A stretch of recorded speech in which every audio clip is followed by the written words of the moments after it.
Stop. You haven't subscribed to the channel yet. Subscribe now. We have new stories every day. Now, let's go. Silence in which everything can be heard. Even the faintest beat of my own heart feels like a thunderclap in my ears. The bedroom is steeped in darkness, but it doesn't matter. I can see too clearly in my mind. The ticking clock on the nightstand, the distant rumble of traffic below our high-rise apartment, the hum of the refrigerator in the kitchen. Each sound grows louder in my head, echoing through this silence that's anything but peaceful. I press my hand against my chest, feeling that heartbeat, a throbbing reminder of the fear that's rooted itself in me, the fear of being betrayed, of losing everything I thought was mine. I know she's asleep in the next room. Liz, my wife. We've been married a long time, but now every minute feels like I'm moving through a minefield, never sure when or where the next explosion will come. The air is too still, so I sit up, letting the sheets fall from my shoulders. My eyes flick to the clock. 3:12 a.m. I wonder if she's really asleep, soundly, peacefully, while I lie here, torn between heartbreak and the urge to storm out of this place. I listen for any shift in her breathing, any indication that she's stirring, but I'm met only with that same oppressive quiet, the silence that won't let me rest. I stare at the ceiling, letting my thoughts drift back to how all of this began. It didn't start with a big revelation, no dramatic confrontation in the middle of a dinner party. It was slow, like a small crack in a window pane spreading inch by inch. She took a business course last year, claiming it was the perfect opportunity to climb the corporate ladder. Late nights at the office, a new colleague she couldn't stop mentioning. Zach Coleman, she said, with a spark in her eyes that I'd never seen when she talked about her other coworkers. She made it sound harmless, just business, just a professional connection. I tried to believe her. But the believing got harder when I stumbled on that DNA test result tucked away in our drawer. Inside an envelope, behind some old receipts and random papers, my fingers froze the moment I realized what I was looking at. The name on the test, the sealed conclusion about paternity. I could barely breathe. My pulse started to pound so violently that I felt dizzy. That piece of paper was a mirror, reflecting the fact that I'd been a gullible fool. I held it in my hands, reading and rereading, as if maybe I'd misunderstood. But there it was, and it said exactly what it said. Our entire life was built on a foundation of lies I never suspected. I confronted Liz about it in the calmest voice I could muster. She tried to feign confusion, then tried to dismiss it as some trivial mistake. But her eyes gave her away. She couldn't look at me. She was scanning the room like a cornered animal, eyes darting to the walls, to the floor, everywhere but me. That moment was the first time in our marriage I felt something truly break inside me. The shock was like a hammer to my chest, driving home the realization that the woman I trusted above all else had betrayed me. That was weeks ago, and since then, I've been living in this state of restless dread. I'm a man who believed in working hard, in providing, in loyalty. And now, in the middle of the night, I can feel how that loyalty has been turned into a weapon against me. It's humiliating, as a man, to realize you were not enough. Or maybe you were enough, but you were still replaced. That's the thought that keeps me up. I clench my fists, struggling with the sudden urge to storm into the next room and demand an explanation. But I know any explanation she gives will just be more lies, more illusions.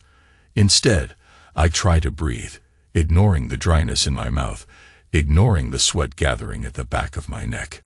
Eventually, I slump back down onto the bed, press my face into the pillow, and close my eyes. Moments pass. The darkness is so thick, it's suffocating. And in my mind, I replay the day I actually caught them. That date is burned into my memory with painful clarity, like a brand on my soul. I came home from work early, feeling uneasy and queasy after a lunch that refused to sit right in my stomach. The elevator ride felt longer than usual. I remember rubbing my temples, trying to push away a dull headache as I fumbled with my key at our apartment door. I'd planned on lying down for a bit, maybe sipping some tea, then returning to the office if I felt better. The moment I stepped in, I heard it. Muffled voices, then a sound like laughter. Liz's laughter. Soft, but not the kind I recognized from our usual living room banter. Something about it was different, intimate, unguarded. I set my briefcase quietly by the door, heart pounding. My first instinct was that she might be on the phone, or maybe she had a friend visiting. Nothing unusual, but my gut told me otherwise. My gut told me something was off. I took a step forward, and my shoes squeaked faintly against the hardwood. The conversation cut off abruptly. In that tense silence, I heard a rustling, clothes shifting, hurried movements. My mind raced, the headache replaced by a stabbing clarity. She's not alone. I walked down the hallway, the pictures on the wall seeming to taunt me. Photos of us smiling at a beach, at a Christmas party, at my father's retirement ceremony. All hollow illusions of what I thought was a real, unbreakable bond. My entire body felt stiff, like I was moving through a thick fog. Then I pushed open the bedroom door, and there they were. Liz, still breathless, her face flushed, hair tousled as though she'd just run her hands through it a dozen times. And Zach Coleman, tall, broad-shouldered, shirt half unbuttoned, a faint sheen of sweat on his chest. My mind went blank for a heartbeat, then erupted into a storm of outrage and disbelief. They scrambled to pull the sheets up, and Liz opened her mouth in shock. The sight of her bare shoulder, the bruising pink flush across her collarbone, the way her hair clung to the sides of her face. None of it was for me anymore. It was for him. There was an erotic tension in the air so thick I could taste it, an intimacy that felt foreign in my own home. Zach's eyes met mine, and there was a flicker of something there. Fear, maybe, or a challenge. I couldn't tell. He swung his legs off the bed, trying to stand, probably to say something, but the words never came. Liz let out a small gasp, pressed the sheet to her chest, her lips parted in a silent plea or excuse. The only thing I could do was stare, my vision blurred with anger and humiliation. "Tom," she started, voice trembling. "It's not what, it just happened." That cliché made something inside me snap. I felt my fists clench. I heard a buzzing in my ears. I would have given anything to say the perfect words in that moment, to deliver some righteous condemnation. Instead, I just stood there, swallowing my own fury. I never wanted to be the man who lost control and lashed out physically, but the tension in my muscles felt close to snapping. Zach started to say something, but I didn't let him. I turned and walked away, my footsteps echoing on the floor. That moment was the dagger, slicing away whatever illusions remained. A swirl of half-dressed limbs, parted lips and guilty eyes. Those images became etched into my memory with painful, perfect detail. Back in the present, I opened my eyes again, the memory receding but not disappearing. The clock now reads 3:23 a.m. My heart is still pounding, the air around me still too thick to breathe comfortably. This is the existence I've been stuck in for weeks, maybe months, half alive, half consumed by rage. And I don't know if I can live like this any longer. Morning comes eventually. The alarm on my phone buzzes, and I swing my legs off the bed, still dressed in yesterday's t-shirt and boxers. I pass Liz in the hallway. She looks away, hair neatly done, business attire on, but her expression is anxious, as if each day is a new confrontation. She tries to speak. "Tom, good morning." I just nod, picking up the mail off the floor, and head into the kitchen.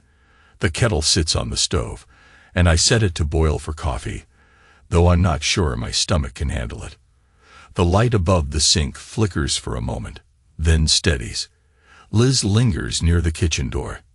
I sense her wanting to say something else, but all I hear is the faint hum of electricity and the ticking of the kitchen clock. "I'm running late," she finally says, voice tense. "I'll see you tonight." "Sure," I reply, not bothering to meet her eyes. She hesitates, then grabs her purse and leaves. I stand there, listening to the kettle's whistle build until it's a shrill scream. It reminds me of all the things I've kept bottled up. I reach over and turn off the flame, letting the whistle die in a trembling hiss. My day has barely started, and already I feel drained. I used to be a man of routine. A stable job in marketing, moderate success, a golden retriever named Buddy who used to greet me at the door with excited barks. But Buddy died last year, and since then, our home felt emptier. It's as if losing him was the first sign that nothing is permanent. Now I realize how many small details I've ignored. The way Liz's phone lights up at odd hours, her constant mention of Zach's name, the half-baked excuses about dinner meetings that run late into the night. A few days after catching them in the bedroom, I found the DNA test in one of her drawers. Of all the betrayals, that piece of paper was the final blow. I remember pulling it out with shaking hands, reading the top line. Something about paternity. It was dated, ironically, right around the time Liz was supposed to be traveling for work. The conclusion stated that the sample did not match the father's DNA. My name wasn't on it, but I didn't need it spelled out. The test implied a secrecy so deep, so planned, that I almost couldn't breathe. Everything I believed about us, about our vows, about the life we built, shattered in an instant. I confronted her about the test later that same evening. She stood there at the kitchen table, tears in her eyes, but also an odd firmness in her jaw. She didn't deny it. She just said, "I didn't know if I was pregnant." Zach said we should be sure. Then her voice cracked. It was negative. I wasn't pregnant. As though that minor detail might make this more bearable, all I could do was stare at her, words stuck in my throat. She started crying, half sobbing about how she never meant for it to happen, that it was a mistake, that she loved me, not him. But I could only see that piece of paper in my head, the evidence of just how far gone she was from me. After that day, something calcified inside me. I still went to work. I still came home. But now, each evening, as soon as I walked through the door, tension swirled in the air. Sometimes Liz would try to greet me with forced cheerfulness, asking how my day was, trying to hold my gaze. Other nights, she'd be perched on the couch, barely glancing up from her phone, as if I were the intruder. We argued sporadically, her voice edging into shrill desperation, mine clipped and quiet. She would scream accusations. "You never paid attention to me," or "You've been so distant." And I just let her words wash over me. I knew if I started screaming back, I might never stop. In the midst of this chaos, I uncovered something else. The back-and-forth communications between Liz and Zach were also happening online. Our shared Spotify playlist once updated with a new track titled Secrets. The instant I saw it appear in my feed, my blood ran cold. I clicked on the track out of morbid curiosity, and halfway through, there was a spoken interlude with a man's voice, a name repeated, Zach. Hearing it felt like discovering a hidden conversation I was never meant to hear. It was personal, intimate. The quiet hush in the singer's voice suddenly made sense. It was their conversation. That was the moment I made a decision. I was done being passive. I was done waiting for her to either end it or to find some magical solution that would fix our marriage. I wanted to make her feel the cost of her actions, and that meant reaching out to someone I never thought I'd speak to again, her ex-boyfriend from years ago. The one man she always swore was a dark chapter in her life. "He's trouble," she had once told me. "Please, never trust him." Well, trouble was exactly what I needed. I tracked him down with a few phone calls, found his number through an old friend of a friend. When I dialed, my heart hammered like a drum. He picked up on the second ring, sounding sleepy or maybe hungover. "Hello. You don't know me," I said, voice shaking with adrenaline. "But you know Liz Harris. Used to be Elizabeth Barnes." Silence on the line, then a lazy chuckle. "Yeah, I know her. Who are you?" "Her husband," I replied. "The one she's been cheating on. I need something from you." A pause. Then a low whistle. Well, this is interesting. We spoke for nearly an hour. I won't detail everything that was said, but let's just say I discovered she had more secrets buried in her past than I realized. And he was more than willing to help me find a way to twist that knife, provided I gave him what he asked for in return. Some of my business contacts, a favor here and there. It sickened me to play this game. But rage can push a man past his limits, and I was there, fueled by humiliation and the desire to show Liz that I wasn't just some gullible, clueless husband. Night after night, I plotted how I'd confront her with this knowledge. I envisioned the moment she realized I had forced her ex to do something that would irrevocably tarnish her reputation at work, or maybe something that would make Zach back off. Because once those skeletons in her closet started rattling, no one would look at Liz the same way again. But ironically, the closer I got to pulling the trigger on that plan, the more I realized revenge might not feel like a neat resolution. It might just be another slash across my soul. The raw anger that propelled me was also draining me from the inside. Days turned into weeks. Liz and I shared the same roof, but not the same life. She tiptoed around me, thinking maybe I was drifting away. She tried to placate me at times, setting up counseling appointments, leaving me sweet notes that sounded hollow. I went to one counseling session just to see how it would feel.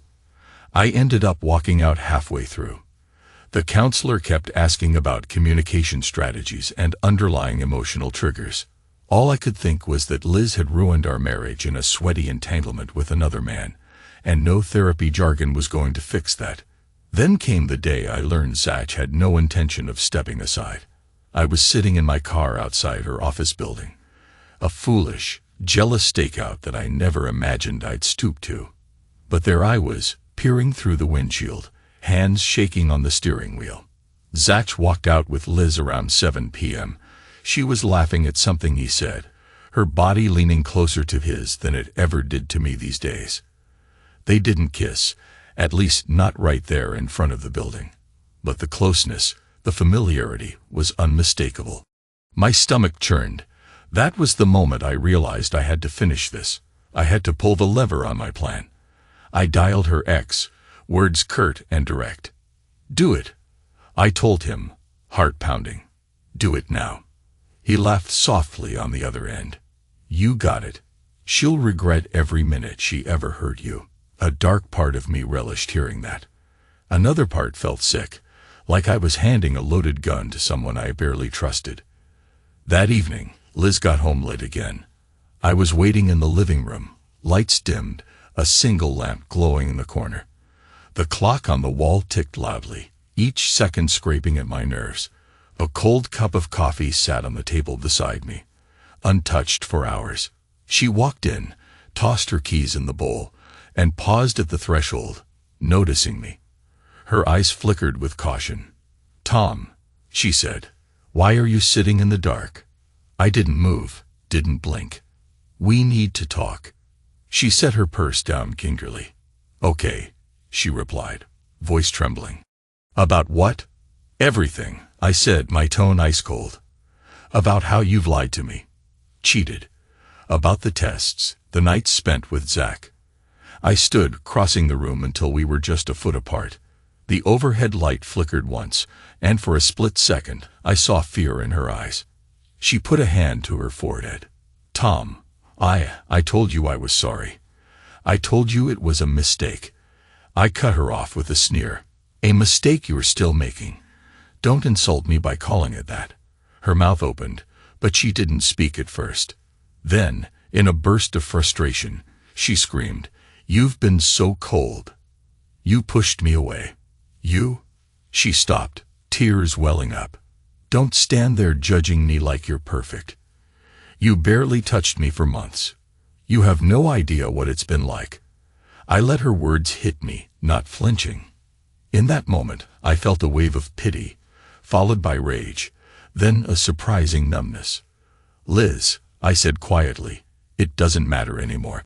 I'm done making excuses, done trying to figure out what I did wrong. This is about what you did. And now you're going to face the consequences." She looked at me, confusion written all over her face. What? What do you mean? I glanced at my phone, lying on the coffee table.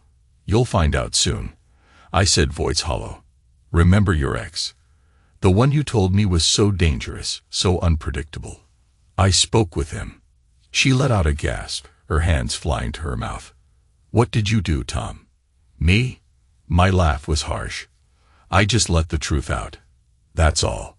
One word from him, one well-placed phone call, and your new boyfriend, your job, your entire reputation.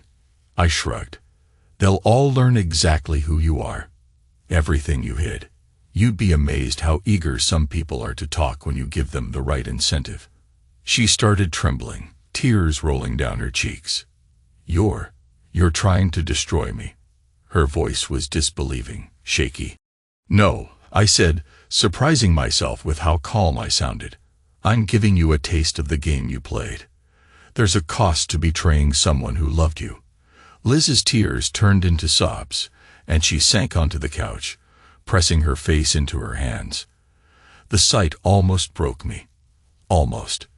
Because for all my anger, I still remembered the woman I married, the nights we laughed together, the dreams we shared. But those memories felt like they belonged to someone else. She tried to speak through her sobs, words lost in the ragged gasps of breath. Tom, please, you don't have to do this. We can fix this somehow, can't we? I stayed silent for a long moment, my heart pounding so loudly I was sure she could hear it. I thought about letting her know how many nights I'd lain awake, how many times I'd replay the images of her and Zach, how the humiliation gnawed at my identity as a man. But I couldn't form the words. Instead, I walked over to the window, gazing at the city lights. The kettle whistled faintly in the kitchen, and the overhead bowl gave another ominous flicker. When I turned back, she was looking at me with a mixture of guilt and desperate hope. I'm sorry, she whispered. I know I messed up. I don't even recognize myself anymore. I shook my head slowly. No, Liz. You recognized yourself the whole time. You just never recognized me. Her sobs grew louder. I should have felt triumph, but what I felt was exhaustion. The next day, the storm rolled in. I got a cryptic text from her ex that simply said, "It's done." Then, right on schedule, the phone call started. Liz was at work, and evidently, Zach was too. Whatever secrets her ex unleashed, it reached them both swiftly. I can only imagine the shock on Zach's face when he heard certain details about Liz's past, the manipulations, the half-truths she used to shape her image. I heard about the chaos secondhand, from a mutual acquaintance who worked in the same building. Liz came home that evening pale as a sheet, eyes red-rimmed. She wouldn't even look at me. She slammed the bedroom doors shut and stayed in there all night, leaving me in a silent apartment with nothing but my thoughts. In those hours, I realized my plan had worked. I had set off a bomb in her life, just as she'd done in mine. But I didn't feel the rush of victory I'd anticipated. Instead, I felt emptier, as if the part of me that still cared had been gouged out and left to rot. The clock kept ticking. The overhead light blinked. I poured myself a glass of water and stared at the reflection of my tired face in the window. This was supposed to be my revenge. But maybe revenge isn't a reckoning. It's just a bitter kind of liberation. The following week was a blur. My phone buzzed constantly. Sometimes it was Liz trying to call me from work, probably to beg me to reverse whatever I'd set in motion. Sometimes it was her ex, wanting to brag about the damage he was causing or ask for more favors. Most of the time, I didn't pick up. I just let the silence stretch. By now, everyone in Liz's professional circle knew about the affair with Zach, or at least suspected it. The rumor mill churned relentlessly, casting both of them in the worst possible light. I even heard about a meeting where Zach's future at the firm was put into question. And Liz, she came home each night looking more broken, her hair disheveled, her confident posture deflated. She'd stand at the kitchen table, trying to talk to me, but I stayed cold and distant. One night, she finally erupted. She screamed at me, voice cracking, tears streaming down her cheeks. "Why are you punishing me like this?" she cried. "Why can't you just let me go if that's what you want? Why ruin everything?" I looked at her, feeling that swirl of emotions again. Anger, pity, shock. "You already ruined everything," I said quietly. "I'm just making you see it." She opened her mouth to scream again, but all that came out was a choked sob. She threw a vase against the wall, shards scattering across the floor. The sound seemed to cut through me like knives. I remembered every time she'd laughed in that same living room, the warmth in her eyes when we'd slow dance to some old country ballad. Now that warmth was replaced by anguish. What I didn't expect was Zach's call a few days later. My phone buzzed around noon. I recognized his number from Liz's contact list. I hesitated, then answered.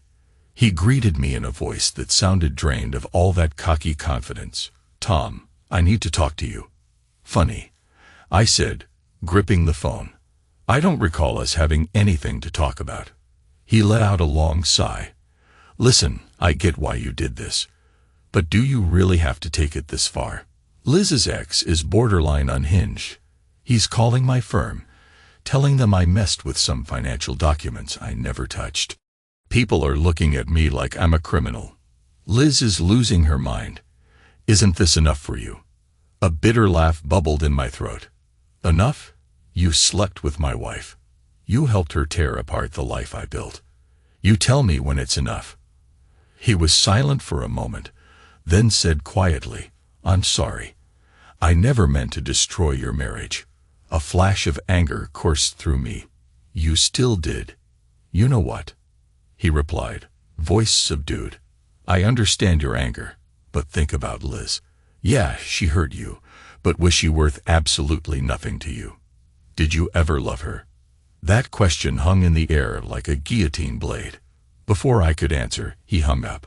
I stared at the phone, trembling with a swirl of raw emotion. I hated that he forced me to confront the one thing I'd been trying to drown out with revenge, that I had once loved Liz fiercely, and maybe I still did, in some distant, twisted way. That night, I found Liz sitting at the kitchen table, her hair undone, eyes bloodshot, sipping from a chipped mug of cold coffee.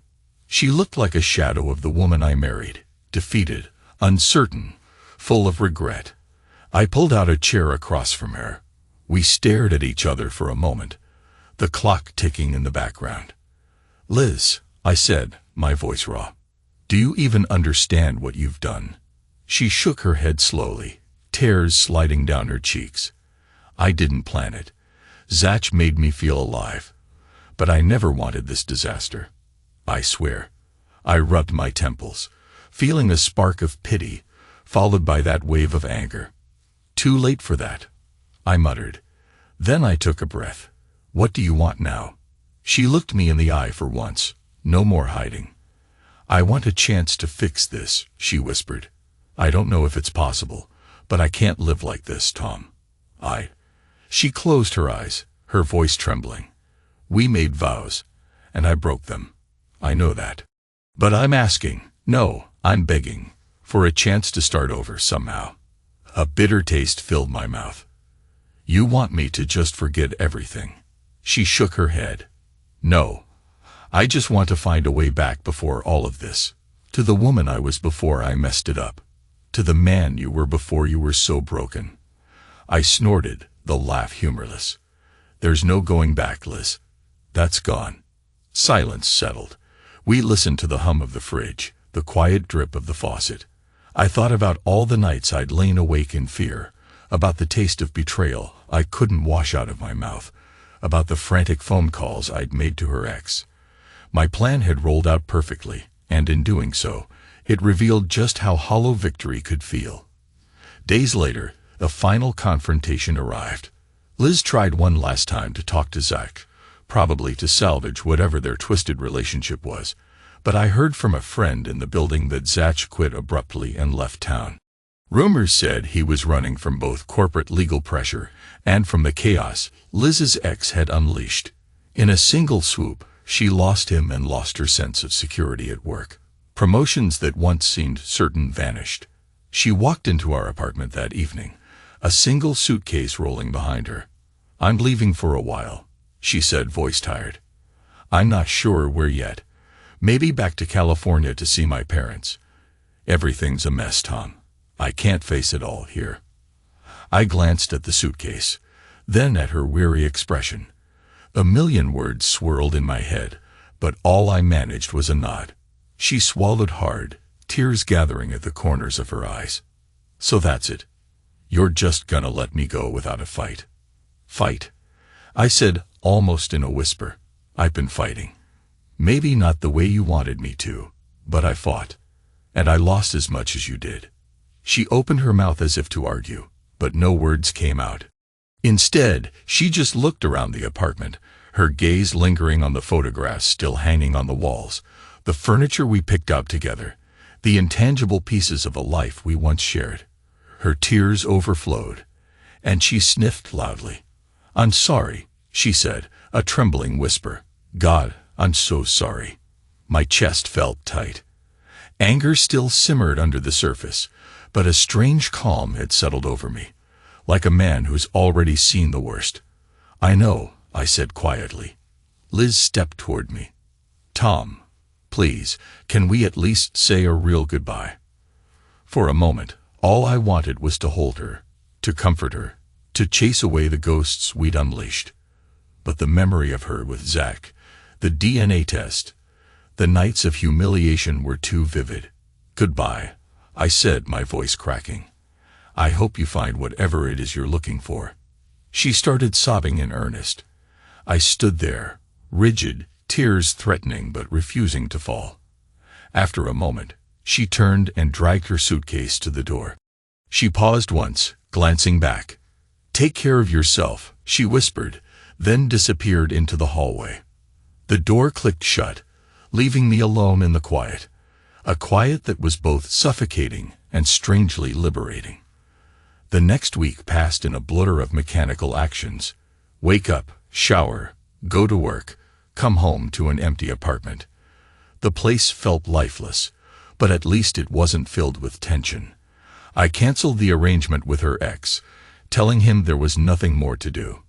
He grumbled, asking if I was backing out of our deal, but I told him, in no uncertain terms, that I was done playing games. He muttered a curse and hung up on me. I felt an odd wave of relief. I had no interest in continuing to stoke that fire. Late one night, while sitting alone on the couch, I found myself replaying everything in my head. The day I found them. The rage, the humiliation, the moment I decided to call her ex. The shock of seeing her crying on the couch, the unstoppable wave of misery that followed. All that revenge, all that satisfaction I thought I'd gain, it didn't erase the hurt. It just spread it around, like a toxic spill contaminating everything it touched. I realized that the only thing left for me was to decide how I wanted to live with this pain. For so long, I believed revenge would restore my dignity, my manhood. But now, as I sit in this empty living room with a flickering light overhead, the city lights outside the window glowing like distant stars, I know the truth. No one can give me back the life I had before. That life is gone forever. Maybe the real victory is choosing what to do with the shards. A week later, a letter arrived from Liz. It was postmarked from her parents' house in California. Inside was a single sheet of paper, her handwriting trembling across the lines. "Tom, I don't expect your forgiveness. I just want you to know that I truly regret the pain I caused. I regret everything that happened with Zach and the choices that led us to this point. If I could take it back, I would. But I know some things can't be undone. You were a good man to me, better than I deserved, and I don't blame you for what you did. Part of me will always love you. I'm sorry I didn't protect that love better. Take care of yourself. If you ever want to talk, I'll pick up the phone." Liz, I read it twice, then a third time. My hand shook, and tears finally slipped down my face, unstoppable. Not tears of pity, not tears of longing. Tears of release. All that anger I'd carried like a shield began to crack. I realized I wasn't even angry anymore. I was just sad. Sad for the life we wasted. Sad for the love we lost. Sad that our bond shattered so completely. Now I sit on the edge of the bed. Our bed, though it's mine alone now. The lamp on the nightstand casts a soft glow, the shadows moving across the walls like whispering ghosts. The city is quiet outside, and for the first time in a long while, I let the silence sit without resisting it. No more kettle screaming, no more arguments, no more pounding heart, just me, breathing. A wave of memory washes over me. Liz's smile when we first met, that late-night drive with the radio playing softly, her hand resting on my knee. We were so young, so hopeful. We had no idea how easily love could fall apart when trust was lost. I close my eyes, and a dull ache constricts my chest. I let myself feel it all, the humiliation, the fury, the grief, until it becomes a single, aching note. Then I stand up, flick off the lamp, and in the dark, I whisper to no one, "It's over." The words echo in the blackness, and for the first time, I feel a sense of relief. This revenge, this betrayal, everything, it doesn't define me anymore. I am just a man who loved and lost, a man who made mistakes in his own way, a man who chose a path of retaliation, but found no real solace in it. Maybe that's what liberation is, realizing that this heartbreak, this vengeance, isn't all there is to me. The silence comes again, and this time, it isn't menacing. It's just quiet. And in that quiet, I hear a distant clock ticking, the building's plumbing groaning, and my own steady breathing. There's no grand epiphany, no triumphant cry, just a calm acceptance that tomorrow is another day, and I have a life to figure out. I close my eyes. In the stillness, I can almost feel the weight lifting, and I wait for what comes next.